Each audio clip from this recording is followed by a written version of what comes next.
Sophie Menu-Jovanovic, je suis l'éditrice de Cuisine et Vin de France et chaque numéro, on fait un banc d'essai sur des produits qu'on trouve en supermarché. Lydia était avec nous pour tester ces 8 marques de thé achetées en grande surface qui étaient des Earl Grey. Il me fallait quelqu'un qui soit plus un artisan du thé qu'un commercial du thé.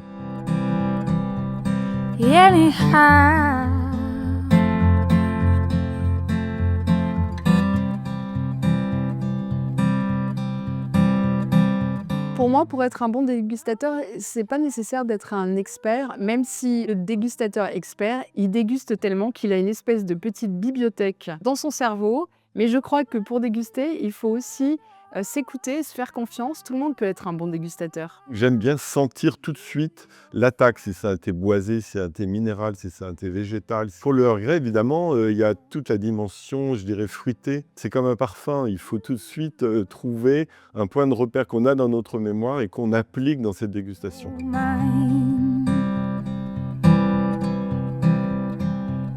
Ce qui est intéressant pour le Earl Grey, c'est un thé à la fois subtil et ordinaire. Le résultat, c'est comme dans tout assemblage, c'est trouver l'harmonie en goût. L'équilibre n'était pas toujours respecté, parfois trop marketé et pas assez bergamote. Parfois, la bergamote l'emportait sur le thé. Et c'est là où on se rend compte que c'est ça qui fait la force d'un Earl Grey, c'est son équilibre. Mais moi, il y a longtemps que je n'avais pas goûté des thés de grande distribution, je l'avoue. Et donc, on peut être assez surpris des résultats, mais ça, je ne peux pas vous le dire.